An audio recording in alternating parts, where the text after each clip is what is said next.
What is good, defenders, and welcome to your favorite pre-match segment here on Defenders of the Bank. It's 24 hours before the match, and you know what that means. It's time for one more sleep.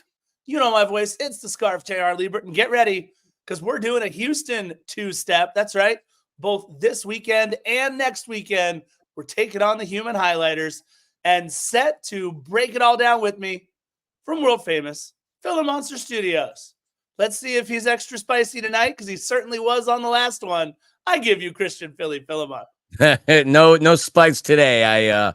That was probably a year's worth of spice all within one podcast. No, I don't have that kind of energy today. I'm feeling a lot better about a lot of things. It took me a little while to recover today. I'm not going to lie. I felt a little squishy, but that's okay. The price to pay for some fun because no good story ever started out with we were going to the Spar to have salads.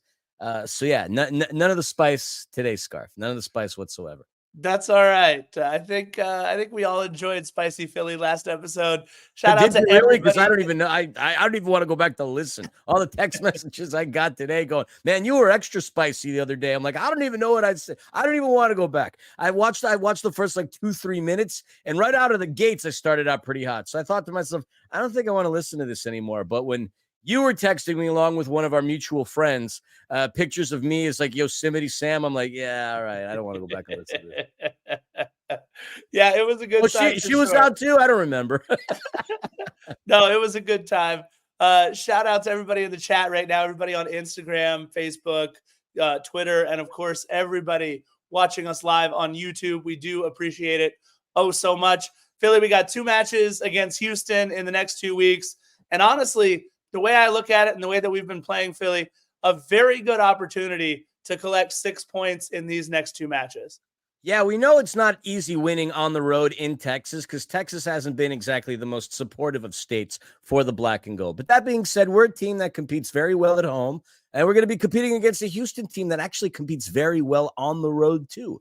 Tomorrow is going to be our 15th meeting between us and the Houston Dynamo. And the next week, obviously, if you do the math, will be the 16th. We got a 6-3-5 record against the Dynamo. And if y'all remember the last time we played them, it was in the 2023 Western Conference Final where we beat the Human Highlighter Orange Fanta Crushes by a score of 2-0, propelling us to our second straight Western Conference Championship and our second straight MLS Cup final. So we've had good times with Houston as of late. Yeah, Philly, a club that certainly has regressed a little bit from last season. You mentioned it. They were 1 win away from competing for MLS Cup, and this year struggling in 8th place despite having 1 more match played than LAFC. They are 25 games in and only 37 points on the season. However, a team that doesn't give up a lot of goals. Their 31 goals allowed is actually the second fewest in the West behind, us. That's right. We've only given up 30 goals in the Western Conference so far. Granted, we've only played 24 matches, but the way our defense has been playing as of late, it has been great. So, look, the fun part will be who can break through the excellent defense. The other side of the coin, though, Philly, is I'm not really, all due respect to our boy Latif, I'm not really worried about the high-powered offense of Houston. Certainly a reason to be kind of nervous, though. If you're feeling a little confident, maybe our boys are too. And those are the kind of games where you actually get slapped across the face. Because we know in professional sports, it could be any team's game at any point. And if you're a little too high on yourself, doesn't matter who the opposition is. Sometimes you can come back down to reality relatively quickly. I will say this. There is a little bit of poetic justice in a way to the fact that we're playing the Houston Dynamo on the heels of actually moving furthest is along in our club history in the U.S. Open Cup final. The furthest we had ever made it, defenders, if you remember, it was 2018. Our inaugural season, we made it to the U.S. Open Cup semifinal against the Houston Dynamo. We lost a heartbreaker in penalty kicks, games that Latif Blessing and our former captain, Laurent Simon, soon would love to forget about.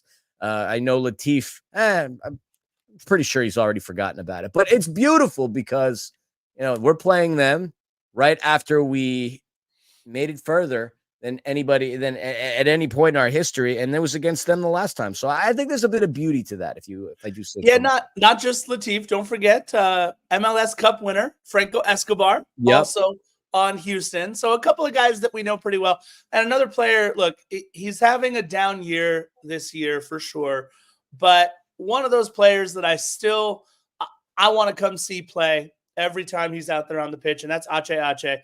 Hector Herrera is still, I don't care what you say, on the ball. He's still one of the best set piece takers in the league. He's deadly anytime he has it. It's been a down year for him. I believe, 1 goal, 3 assists on the year. It just hasn't all worked out for Ache. Honestly, I'm really not all that. I said this at the start of it. I'll say it at the end. I'm not really worried about their scoring. Yes, they do have a leading scorer who has 6 goals and 4 assists on the season. Latif also right there. Sebastian Ferreira also right there. But I don't know. There's no guy that strikes fear into my heart looking up and down that roster. Oh my God, you're telling me you're not terrified of Steve Clark, the veteran keeper that we remember back in his time playing for the pesky Pine Trees of Portland? You're not afraid of him? You're not afraid of outside back Griffin Dorsey, who is a proud alumni of Indiana University? You're not afraid of Artur? You're not afraid of Amin Bass? You're not afraid of any of these guys, really? My thing is, it's not Daniel Perez coming off the bench. Yeah, it's the island of misfit toys and old veterans. You mentioned Daniel Steres. He's an old dude. Steve Clark. Jan Gregory coming off the bench the last game. Yeah, I don't know. It doesn't do it for me in terms of offensive, potent firepower. And you know what, Philly? Their numbers over the course of the season seem to show that as well. Their 35 goals scored is the 3rd lowest in the Western Conference, despite playing 1 more match than we have. They're averaging barely over a goal a game. They are giving up fewer goals than they allow. They are +4 on the season, but they're almost in soccer purgatory. They're right there on the playoff line, below the playoff line, on the playoff line, below the playoff line. Just a club that I think has regressed a little bit and is missing that one big piece. Yep, and they are coming off of a loss recently to Toronto FC, where they lost at home 1-0, and that's the surprising thing. This is a team that's 4-3-5 at home. They're 6-5-2 on the road, which is quite impressive. In fact, only 1 loss in their last 6 away matches. So they're a team that, while they don't play well in front of their own home crowd, they do well in hostile territories, and that's actually that's very impressive. That's the signs of a team that actually has something there. Winning on the road is not easy, and like you said, Ben Olsen's got this team on the cusp of the playoffs. They're right there. Just as long as they could continue to gain a couple of points, pick up a couple of dubs, they could come in as a really low seed. They're very much in the playoff hunt. But then again, everybody is in Major League Soccer always.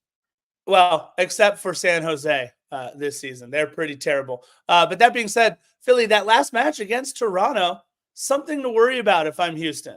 72% possession for Houston. 600+ passes completed for Houston. 18 shots for Houston. Only 4 on target, which is how you lose a match 1-0. But you can't lose at home to a team that only had the ball 28% of the time. I know possession isn't always the number, the factor, the thing that determines whether or not you win or lose. But if you're on your own home turf with the ball 72% of the time and you're completing passes, I don't know. It makes me worry a little bit. They picked up some momentum right before Leagues Cup, right? Their last 9 MLS matches before Leagues Cup, just 1 loss in their 9 matches. They had 22 goals scored in those 9 matches, but that Leagues Cup ruined momentum for them. They lose on PKs to Toluca, and it just kind of, I think, maybe killed some steam for Houston, Philly. But that being said, I don't know how you feel. You want to get into players to watch on this one? Yeah, let's get into players to watch. I'm excited. I'm excited because, as you all know, a player on my Mount Rushmore of all-time LAFC players is the star man playing on the right, Latif Blessing. So anytime we get to welcome Latif and he's back, flipping dynamite, you need to finish the song. I know. Look, anytime we get to welcome Latif back, I welcome him with open arms. Latif, had had a little bit of a tumultuous end to his tenure, but we all remember match after match that Latif Blessing came in off the bench as a substitute and changed the tenor of the match. Dare I say, Philly, the player that does that for us now is my other player to watch. Lewis O'Brien just injects a different sense of pace to that midfield. And you and I talked about it last episode. You put Matty Bogusz and Lewis O'Brien together on that left side now, that is a dangerous combination. They can switch sides equally well, left or right, with Matty Bogusz and Lewis O'Brien. I really do like this new addition. I got my first Lewis O'Brien card. There's, if you're watching it out there. I can't quite see. Is that him in a Middlesbrough jersey? No, that's a Nottingham Forest. That's a Nottingham Forest jersey. The team that officially owns his rights.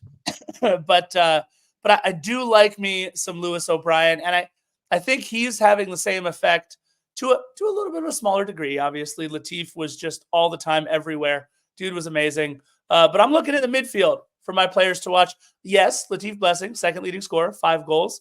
I don't know. I don't think if Latif scores and we're already up 3-0, I'll cheer. We'll golf. Yeah, no, I agree. I love Latif, and just as much of a spark plug as he was coming off of the Pine Pony, he was really good at injecting life in the crowd as well. Because I mean, he was a fan favorite. Everybody loved Latif, and it's because of how he played time and time again. He left it all out there up until Denny Bouanga got here. I don't really recall another player off the top of my head. I might have to think about this, that really truly bled for the crest. He was one that did, and that's why he won all of our hearts. And yeah, it will be fun to welcome him back. And yeah, to your point, Lewis O'Brien obviously adds something completely different to the team. His play, his hustle, I like it. And yeah, he's a great depth piece. One should argue that he could probably start every other game. I don't want to necessarily mess around with what's going on in the midfield right now, but Lewis O'Brien's a very talented player. You're going to be shocked to know that I didn't choose Denny Bouanga as my player to watch. I am a little shocked about that. Yeah, you should, because now we're getting into the Major League Soccer regular season, and he's still only 1 goal behind Golden Boot leader Chicho Arango. But I'm going to go first off with Ibrahim Aliou. This is the leading scorer on the Houston Dynamo. And of course, you've got to look at the leading scorer of a team. He's number 1 on them with 6, on Houston with 6 goals. He's number 2 in assists with 4. He contributes, and while the Houston Dynamo may not score a lot of goals, he's been a good portion of their offense this entire season. So a player without a doubt to keep an eye on. And the player that I've actually enjoyed on LAFC recently, he's been hustling really hard. He's made some great defensive plays. I think now that he's got some minutes and his legs under him, I think Timmy Tillman is going to be a player to watch. Like you, I'm sticking with players in the midfield. And so I think Timmy Tillman's going to have a wonderful game against the Houston Dynamo because he's hungry, he's playing aggressive, and I expect some big, meaningful minutes out of him. I see in the chat real quick that, people are asking or mentioning the comment about Jesus David Murillo. I could tell you from the PR report, he's listed as out. So the plus 325 on him getting a yellow card, I wouldn't place that bet because he's not playing in the game. It's knee. Obviously, it wasn't good. We were told that he flew back to L.A. From the game against the Crew because of that knock that he took. So hopefully he gets back in full form and in shape because we're going to need him come playoff time.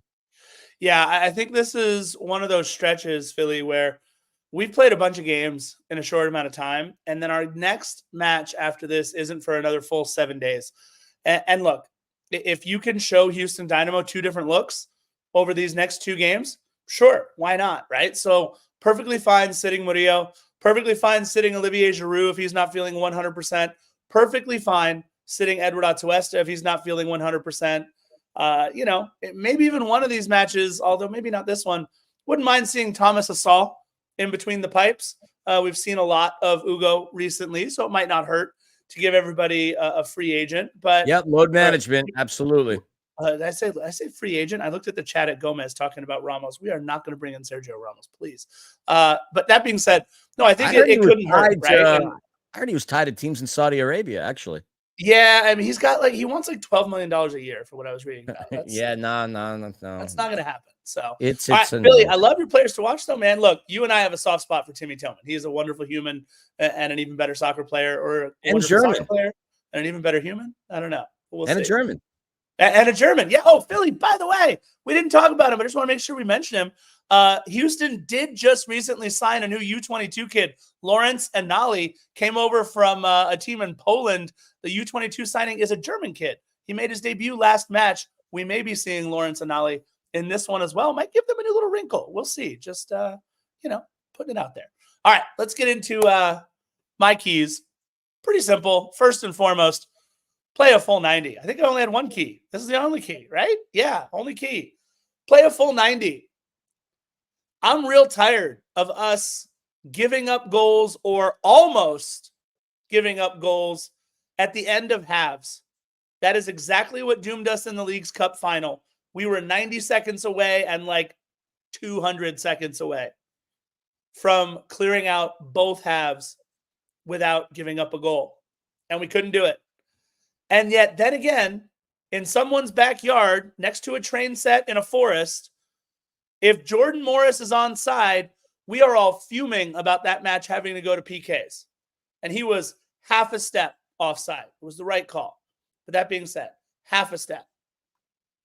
We need to close out these matches. There is no excuse for falling asleep during stoppage time or after the 40th minute or the 85th minute or whatever it might be. There's no excuse for that.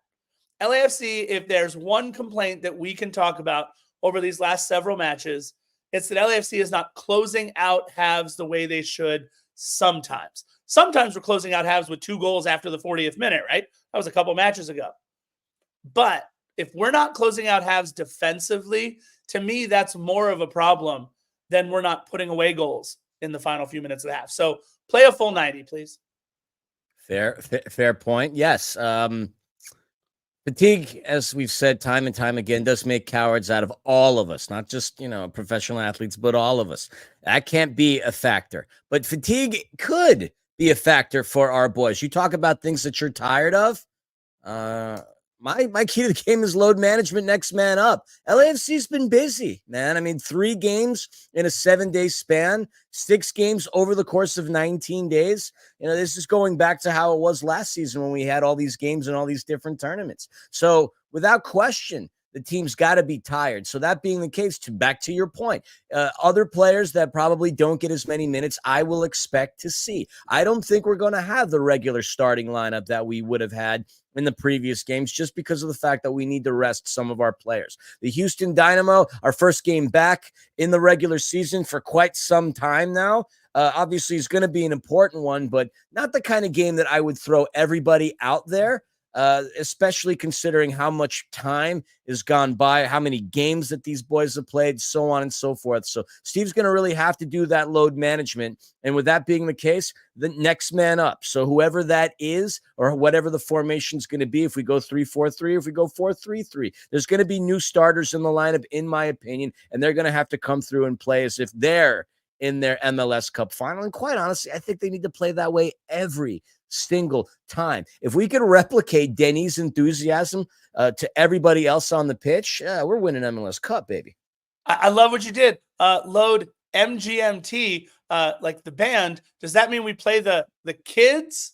The kids? Yeah, I like it. Yeah, next man up. Song? I like it. How's that MGMT song? What about the other one? Does that mean this game, if we play the kids, we'll have an electric feel? Another MGMT. Oh boy, now we're really opening up the can of worms. Like a slight hint here and there was kind of fun, but now you're just That was 2. I did 2. I got 2. Yeah, you ever read about their history? By the way, they started making music as a joke, and the next thing you know, they blew up. So yeah, good on MGMT for having the successful career that they did. Whether you like them or not, these old guys know about them. Chances are they did pretty well. And that kid song is 20 years old now. Unreal. I just saw a thing about that. 20 years old. That's insane. Real quick, Philly, before we get into our score prediction, want to remind everybody, the 2 rumors that we have heard, we are just repeating what we have been told by a couple different sources, is that the Matty Bogusz to Celtic seems off, and that at the last minute, LAFC has decided, at least for now, this could all just be posturing by agents because the window is still open in Mexico, but at least for now, LAFC has decided not to sell Kike Oliveira to Toluca. Who knows? That could be Kike saying that. That could be his agent. That could just be posturing. We don't know, but that's what we saw. Until Tommy Scoop says it, I ain't buying it. No, I hear that. So, all right, score prediction. I gave you guys 2 different MGMT songs, one for each goal that I believe LAFC will be scoring in this one, 2-0.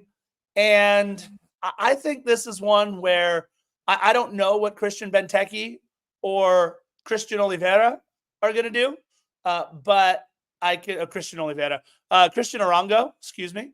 I don't know what Christian Benteke or Christian Arango are going to be doing, but I know that Denis Bouanga is going to be tied for the Golden Boot lead no matter what happens after this match. Whether it means he has to get to 17 or whether it means he has to get to 18, I really do think Denis is going to be an incredible MLS Golden Boot winner by the end of the year, and he's going to restart that campaign in this match, whether it's one or a brace.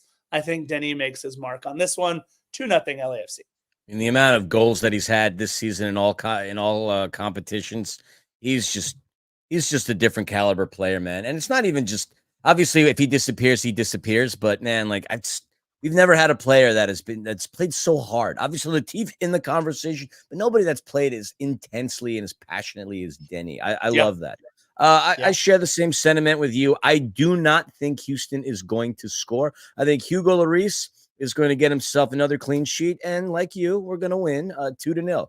I don't have any great in-depth thought process or anything behind that. I just think that we're going to win at home in front of a crowd that's going to very much be excited to be there for our first regular season game in over a month. So LAFC is going to reward the fans for that. The millions. And millions. Had to throw that in there of LAFC fans and Defenders of the Bank listeners. And we are going to keep on riding the waves and riding the tides.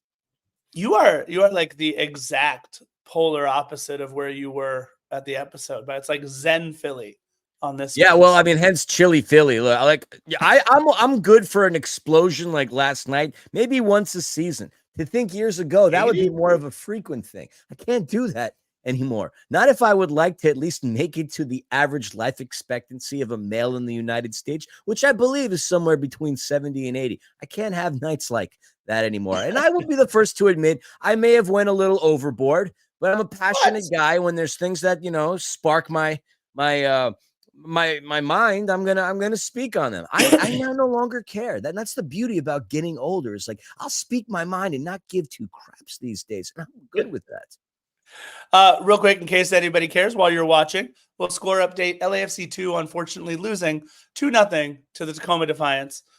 They are not playing at that pitch that we just played at. They're actually playing at Titan Stadium. I couldn't make it out there tonight, but they are unfortunately losing 2-0 as of right now to Tacoma. So there you go. I like this. Genuine Cougar in the chat goes all things in moderation, including moderation. And yeah, I agree. I'm an all in or nothing kind of guy, but you got to be moderate on moderation too. Every now and then you gotta take your foot off the gas to make sure you're getting where you're going. That's for sure. So. Look, I think I'm honestly going to blame you for last night. And you want to know why? I'm blaming you for last night because you kept goading me. You were poking at me. Defenders, y'all can bear witness to this. He said it a lot while I was gone. He would keep referring to our show as the LAFC podcast your mother warned you about. Well, there's got to be a warning from somewhere. A triggered Philly is your warning. So I had to come good. It was Scarf's fault. And I'll leave it at that.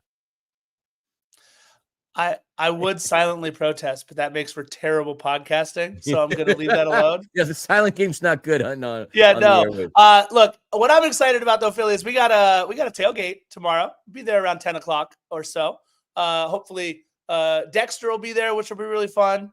Can't wait to see Dex. And obviously you guys, we're going to be out there on Christmas Tree Lane.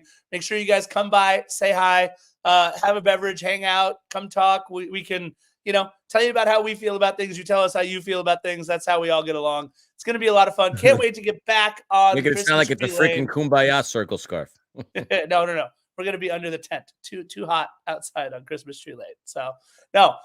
Look, it might be trouble, and Philly and I agree. It's 2-0 for both of us. Don't forget to drop what you think. Philly, real quick, Gomez asked this question. I don't know how much you're allowed to talk about it on here. What's this big announcement that the MASL has coming? Do we have any idea? Yeah, I know exactly what it is. I can't tell you. The only thing I could tell you is it's going to the news is going to come out early next week. It's a pretty big deal, and one that's going to be really exciting for a lot of people, a lot of parties. It's going to be fun. Again, unfortunately, I can't tell you, but stay tuned because the news will come out next week. That much I can say. Love it. We'll talk after the pod. All right, guys. I've got 2-0. He's got 2-0. And we've got cool outro music. We do. Bye. Yeah, I'll press. I'm going to press right now.